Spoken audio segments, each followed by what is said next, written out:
Subscribe करिए मेरे इस यूट्यूब चैनल अंकित शिवा क्लासेस को, दबाइए घंटी ताकि आपको आने वाली सभी वीडियो का नोटिफिकेशन मिल जाए। स्वागत है दोस्तों आपका एक बार फिर मेरे इस चैनल अंकित सर शिवा क्लासेज पर।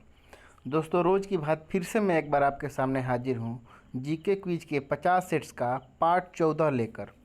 चलिए दोस्तों शुरू करते हैं।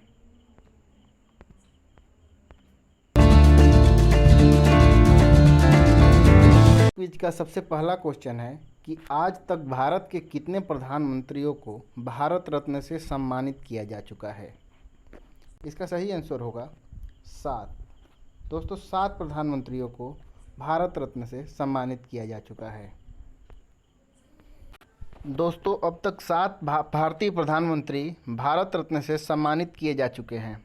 जवाहरलाल नेहरू, इंदिरा गांधी, राजीव गांधी, मोरारजी देसाई, लाल बहादुर शास्त्री, गुलजारी लाल नंदा और अटल बिहारी वाजपेयी भारत रत्न से सम्मानित किए जा चुके हैं।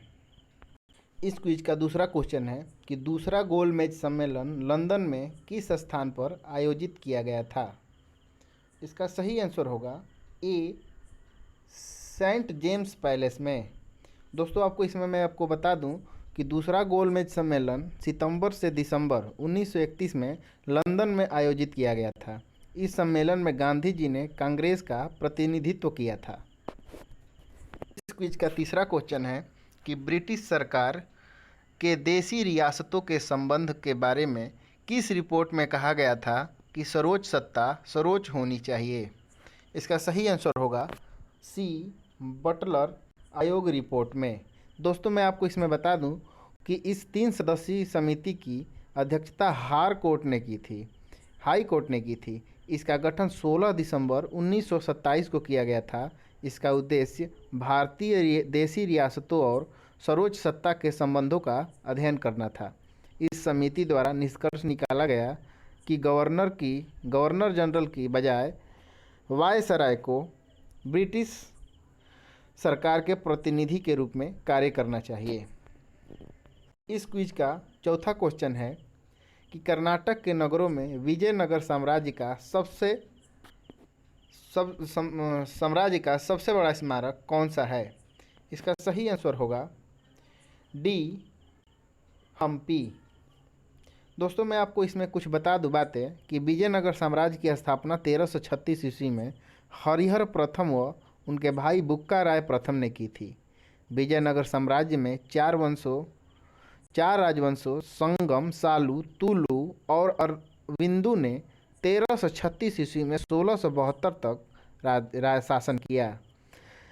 वर्तमान में इस साम्राज्य के अवशेष कर्नाटक के हम्पी में पड़े हुए हैं।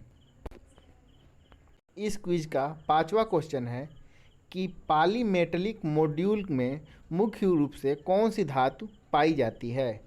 इसका सही आंसर होगा डी, मैग्नीज। दोस्तों मैं आपको इसमें कुछ बता दूं कि भारत पॉलीमेटलिक मॉड्यूल में निवेश करने वाला प्रमुख देश है। इसके लिए भारत ने 1,50,000 वर्ग किलोमीटर का क्षेत्र चिन्हित किया है। इस क्विज का 6ठा क्वेश्चन है कि भारत में पवन ऊर्जा तकनीक केंद्र किस स्थान पर स्थित है। इसका सही आंसर होगा ए, चेन्नई। दोस्तों मैं आपको इसमें कुछ बातें बता दूं कि पवन ऊर्जा तकनीक केंद्र तमिलनाडु के चेन्नई में स्थित है। अब इसका नाम बदलकर राष्ट्रीय पवन ऊर्जा संस्थान कर दिया गया है। 7वां क्वेश्चन है कि आतंक के शासन को कौन से दल का समर्थन प्राप्त था। इसका सही आंसर होगा ए, जैकोबिन। दोस्तों मैं आपको इसमें सब कुछ बातें बता दूं कि आतंक के शासन को जैकोबिन दल का समर्थन प्राप्त था। दोस्तों इस क्विज का 8वां क्वेश्चन है कि विश्व की सबसे बड़ी वाल मतलब समुद्री दीवार कहाँ पर स्थित है। ऑप्शन आपके सामने 2 यहाँ नज़र आ रहे हैं और 2 यहाँ पर नज़र आ रहे हैं। ध्यान से देखिए, चीन, दक्षिण कोरिया, उत्तर कोरिया, जापान। इसका सही आंसर होगा बी, दक्षिण कोरिया। इसका सही आंसर होगा बी, दक्षिण कोरिया। तो मैं इसमें आपको और भी कुछ बातें बता दूं कि दक्षिण कोरिया में स्थित इस सी वाल का निर्माण 2010 में पूरा हुआ था। इसका नाम साई मेंगोउम सिवाल रखा गया है। इस जीके क्विज का 9वां क्वेश्चन है कि निम्नलिखित में क्या परिवर्तनीय लागत है। इसका सही आंसर होगा बी, मजदूर।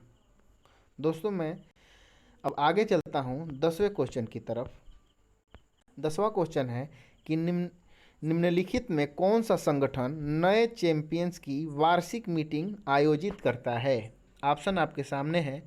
ए ऊपर है, world trade council, B world economic forum, C world bank और डी IMF। दोस्तों इसका सही आंसर होगा बी, वर्ल्ड इकोनॉमिक फोरम। दोस्तों इसमें आपको कुछ मैं बातें बता दूं कि नए चैंपियंस की वार्षिक मीटिंग वर्ल्ड इकोनॉमिक फोरम आयोजित करता है। वर्ल्ड इकोनॉमिक फोरम की स्थापना जनवरी 1971 में हुई थी। इस क्विज का 11वां क्वेश्चन है कि गुप्त वंश का कौन सा राजा बीड़ा बजाता था। इसका सही आंसर होगा सी, समुद्रगुप्त। दोस्तों मैं आपको इसमें बातें बता दूं कि समुद्रगुप्त एक श्रेष्ठ वीणा वादक था। उसने कविराज की उपाधि धारण की थी। इस जीके क्विज का 12वां क्वेश्चन है कि सविनय अवज्ञा आंदोलन क्या था। इसका सही आंसर होगा ए, सरकार के कानून, मांग व आदेशों का पालन न करना। दोस्तों मैं इसमें आपको कुछ और भी बातें बता दूं कि सविनय अवज्ञा आंदोलन में लोगों द्वारा सरकार के कानून, मांग तथा आदेशों का पालन नहीं किया जाता। सामान्यतः यह आंदोलन अहिंसक प्रकृति का होगा। भारत में इस आंदोलन की शुरुआत 1930 में महात्मा गांधी ने की थी। इस जीके क्विज का 13वां क्वेश्चन है कि 500 रुपये के नए नोट का आकार क्या है। आपके सामने ऑप्शन दिए गए हैं। इसका सही आंसर होगा ए, 66 mm गुणे 150 mm। दोस्तों इसमें मैं आपको कुछ बातें बता दूं कि नए डिजाइन के 500 रुपये के बैंक नोट का आकार 66 मिलीमीटर गुणे 150 मिलीमीटर और नए डिजाइन के 2000 रुपये के नोट का आकार 66 मिलीमीटर गुणे 166 मिलीमीटर है। इस जीके क्विज का 14वां क्वेश्चन है कि उन देशों का नाम बताइए जिसने स्पेन के गृह युद्ध में हस्तक्षेप नहीं किया था। इसका सही आंसर होगा ए, इंग्लैंड। इस जीके क्विज का 15वां क्वेश्चन है कि क्लियोपेट्रा नामक रानी का संबंध किस सभ्यता से है। ऑप्शन आपके सामने है। चीन, यूनान, रोम, मिस्र। इसका सही आंसर होगा डी। इसका सही आंसर होगा डी, मिस्र। चलिए दोस्तों आगे की तरफ बढ़ते हैं। 16वां क्वेश्चन है कि विश्व का सबसे बड़ा मंदिर किस देश में स्थित है। इसका सही आंसर आप नीचे कमेंट बॉक्स में देंगे। इसका सही आंसर यदि आपको नहीं पता होगा तो मैं अगले क्विज में बता दूंगा। नीचे कमेंट बॉक्स में अपना कमेंट कर दीजिएगा। इस जीके क्विज का अगला क्वेश्चन है कि निम्नलिखित में से किस देश में हीलियम से भरपूर प्राकृतिक गैस फील्ड स्थित है। ऑप्शन आपके सामने है। इसका सही आंसर होगा डी, अमेरिका में। दोस्तों आपको बता दूं कि अमेरिका के ह्यूगोटन, कंसास, ओक्लाहोमा और टेक्सास में हीलियम से युक्त प्राकृतिक गैस पाई जाती है। जीके क्विज का 18वां क्वेश्चन है कि इंडिया ब्रांड इक्विटी फंड की स्थापना कब हुई। इसका सही आंसर होगा आप देंगे। इसका सही आंसर आप नीचे कमेंट बॉक्स में देंगे। तो चलिए आगे बढ़ते हैं। जीके क्विज का 19वां क्वेश्चन है कि भारत के अटॉर्नी जनरल महान्यायवादी का कार्यकाल कितना होता है। इसका सही आंसर होगा डी, जितने समय तक राष्ट्रपति चाहे। इस जीके क्विज का 20वां क्वेश्चन है कि अंडमान निकोबार द्वीप समूह का न्याय क्षेत्र किस न्यायालय की देखरेख में आता है। इसका सही आंसर होगा बी, पोर्ट ब्लेयर में कोलकाता हाई कोर्ट की सर्किट बेंच। इस जीके क्विज का 21वां क्वेश्चन है कि भारत के किस राज्य में यहूदियों की आरंभिक बस्तियां हैं। इसका सही आंसर होगा ए, केरल में। दोस्तों मैं आपको बता दूं कि यहूदी सबसे पहले भारत में पहली शताब्दी में आए थे और आरंभ में उन्होंने केरल के कोच्चि में रहना शुरू किया था। अगला क्वेश्चन है कि नील दर्पण पुस्तक के लेखक कौन हैं। इसका सही आंसर होगा सी, दीनबंधु मित्रा। दोस्तों मैं आपको बता दूं कि नील दर्पण नामक नाटक की रचना दीनबंधु मित्रा ने की थी। यह पुस्तक 1860 में ढाका में प्रकाशित हुई थी। इस जीके क्विज का 23वां क्वेश्चन है कि नामग्याल राजवंश का राज भारत के किस राज्य में था। इसका सही आंसर होगा डी, सिक्किम। दोस्तों मैं आपको इसमें कुछ बातें बता दूं कि नामग्याल राजवंश की स्थापना 1642 में फुत्सोंग नामग्याल ने की थी। स्वतंत्रता के बाद सिक्किम स्वतंत्र राज्य था। 16 मई 1975 को सिक्किम भारत में शामिल हुआ और भारत का 22वां राज्य बना। इस जीके क्विज का 24वां क्वेश्चन है कि मत्स्य महाजनपद की राजधानी विराटनगर किस क्षेत्र में थी। इसका सही आंसर होगा सी, जयपुर में। दोस्तों मैं आपको इसमें कुछ बता दूं कि विराटनगर आज के जयपुर के पास स्थित है। इसे पांडवों ने अज्ञातवास के दौरान अपने रहने का स्थान बनाया था। इस जीके क्विज का 25वां क्वेश्चन है कि हरियाणा के हिसार में गुजरी महल किसने बनवाया। इसका सही आंसर होगा ए, फिरोज शाह तुगलक ने। दोस्तों मैं इसमें आपको कुछ बात बता दूं कि गुजरी महल हरियाणा के हिसार में है, जो फिरोज शाह तुगलक ने अपनी प्रेमिका के लिए बनवाया था।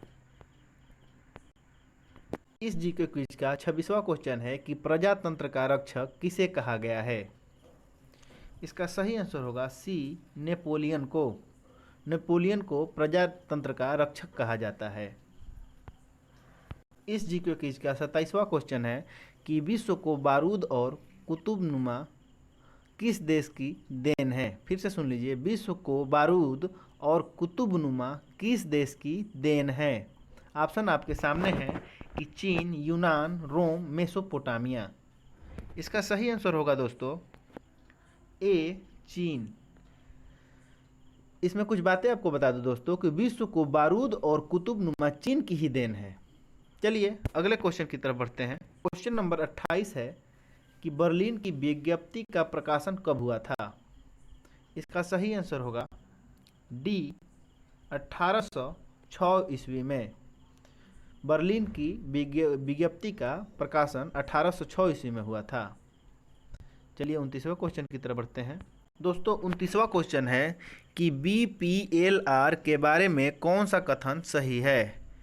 ए, वित्तीय वर्ष के सर्वोत्तम ग्राहक से बैंक द्वारा लगाए गए PLR के नीचे सबसे कम ब्याज दर है, या बी, या फिर सी, या फिर डी।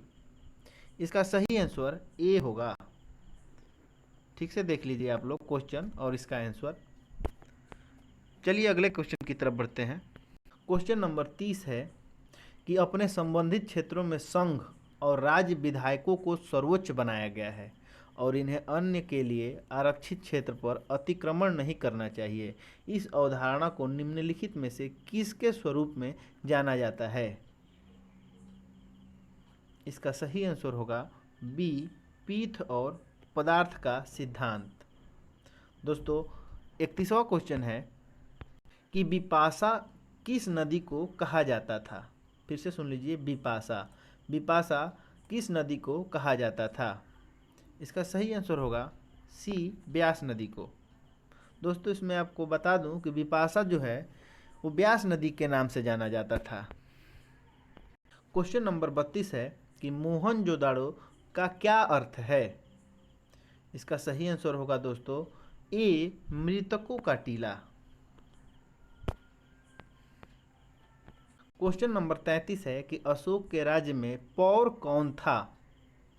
इसका सही आंसर होगा ए, शहर का गवर्नर।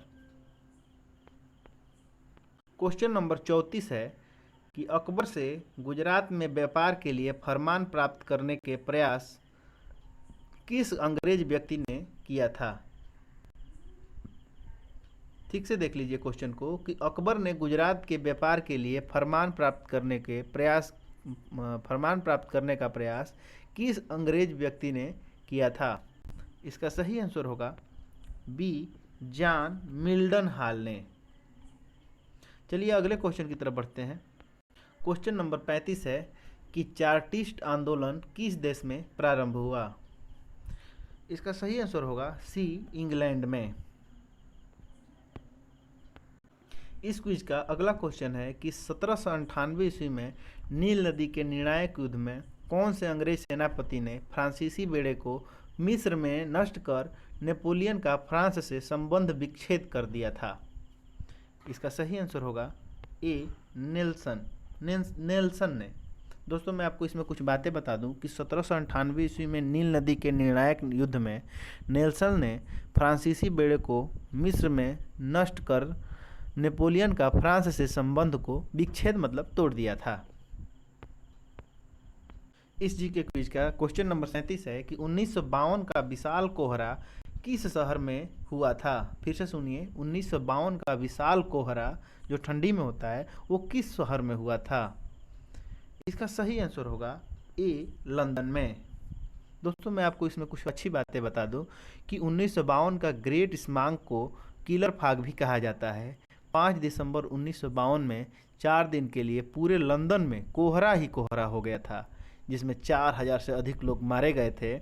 कोयले के उत्पादन से उत्पन्न प्रदूषण का यह मुख्य कारण था। क्वेश्चन नंबर 38 है कि कौन सा विकल्प गलत है। देख लीजिए ठीक से, इसको कौन सा विकल्प गलत है ये बताना है आपको। इसका सही आंसर होगा ए, नीलगिरी बायोस्फीयर रिजर्व तमिलनाडु से संबंधित है। ये ऑप्शन जो है ये गलत है। क्वेश्चन नंबर 39 है कि शिवरामन समिति की सिफारिशों के आधार पर निम्नलिखित में किसकी स्थापना की गई थी। आप ऑप्शन देख सकते हैं कि NEF नेफ्ट, नाबार्ड, सिडबी या CBDT। क्वेश्चन फिर से देख लीजिए कि शिवरामन समिति की सिफारिशों के आधार पर निम्नलिखित में से किसकी स्थापना की गई थी। इसका सही आंसर होगा बी, नाबार्ड। क्वेश्चन नंबर 40 है कि भारत के निर्वाचन आयोग द्वारा राजनीतिक दलों और उम्मीदवारों के मार्गदर्शन के लिए आदर्श आचार संहिता के अनुसार वे मतदान के करीब तय किए गए घंटे के साथ समाप्त होने वाले कितने घंटों की अवधि के दौरान सार्वजनिक मीटिंग नहीं कर सकते हैं। इसका सही आंसर है 48 घंटे। 48 घंटे के अंदर जो मतलब वो मीटिंग नहीं कर सकते हैं। क्वेश्चन नंबर 41 है कि 20 फरवरी 1947 को ब्रिटिश सरकार द्वारा की गई घोषणा में अंग्रेजों ने भारत छोड़ने के लिए कौन सी तारीख दी थी। ऑप्शन ए है अगस्त 1947, दिसंबर 1947, जून 1947 या फिर जून 1948। दोस्तों इसका सही आंसर होगा डी, जून 1948। इसमें कुछ बातें बता दूं कि 20 फरवरी 1947 को की गई घोषणा में ब्रिटिश प्रधानमंत्री क्लीमेंट एटली ने जून 1948 तक शक्तियों का स्थानांतरण करके भारत छोड़ने की बात कही थी। इस जीके क्विज का क्वेश्चन नंबर 42 है कि लिथोस्फीयर किससे मिलकर बना है। इसका सही आंसर होगा सी, भूपर्पट्टी व ऊपरी मेंटल। इस क्विज का अगला क्वेश्चन है कि अमेजन नदी में प्रवाहित होने वाला जल विश्व के कुल नदी जल का कितना प्रतिशत है। ठीक से सुन लीजिए, अमेजन नदी में प्रवाहित होने वाला जल विश्व के कुल नदी जल का कितना प्रतिशत है। इसका सही आंसर होगा 20% है। ये तो बहुत बड़ी मतलब कि आयतन है, बहुत ज़्यादा ये है। क्वेश्चन नंबर 44 है कि प्रौद्योगिकी उन्नयन निधि योजना किससे संबंधित है। इसका सही आंसर होगा सी, कपड़ा उद्योग। इस जीके क्विज का 45वां क्वेश्चन है कि यदि आरबीआई अपने नियमों को कड़ा करता है तो उससे डिपॉजिट रेट पर क्या असर पड़ेगा। इसका सही आंसर होगा डिपॉजिट रेट बढ़ेगी। क्वेश्चन नंबर 46 है कि निम्नलिखित में क्या आईएसओ पीओएम स्कीम में नहीं आता है। तिलहन, ताड़ का तेल, दाल या फिर चावल। इसका सही आंसर होगा दोस्तों चावल, डी चावल। चलिए कुछ बातें बता दूं कि आयल सीड्स पर पहला कार्यक्रम 1986 में आयल सीड्स टीएमओ पर प्रौद्योगिकी मिशन के रूप में लॉन्च किया गया था। मूल विचार इस महत्वपूर्ण क्षेत्र में देश को आत्मनिर्भर बनाने के लिए तिलहनों के उत्पादन और उत्पादकता में वृद्धि करना था। बाद में दालें, तेल, पाम और मक्का को 1990 के दशक में लाया गया। इस योजना के बाद में 2004 में आयल सीड्स दालें, आयल पाम और मक्का भी एकीकृत योजना के रूप में पुनर्गठित किया गया था। तो ये लाइन से 3 क्वेश्चन है। इसका सही आंसर आपको नीचे कमेंट बॉक्स में देना है। निम्नलिखित में से किस बैंक को पहले इंपीरियल बैंक ऑफ इंडिया कहा जाता है। 48 है कि प्रत्यक्ष कर कोड निम्नलिखित में से किससे संबंधित है। 49 नंबर है कि भारतीय विधानमंडल निम्नलिखित में से किसके माध्यम से द्विवार्षिक जो है बनाया गया। क्वेश्चन नंबर 50 है कि भारत में राष्ट्रपति की वित्तीय आपातकाल कब लगा सकता है। भारत में राष्ट्रपति वित्तीय आपातकाल कब लगा सकता है। इसका सही आंसर आप नीचे कमेंट बॉक्स में दीजिए टेस्ट के लिए। चलिए दोस्तों, तो हमको दीजिए इजाज़त। अब तक के लिए 50 क्वेश्चन का सेट्स पूरा हो चुका है। कल फिर से 3 बजे मिलते हैं अगले क्विज का अगला सेट क्वेश्चन नंबर मतलब पार्ट नंबर 15 लेकर। तब तक के लिए मेरे को दीजिए इजाज़त। धन्यवाद। जय हिंद।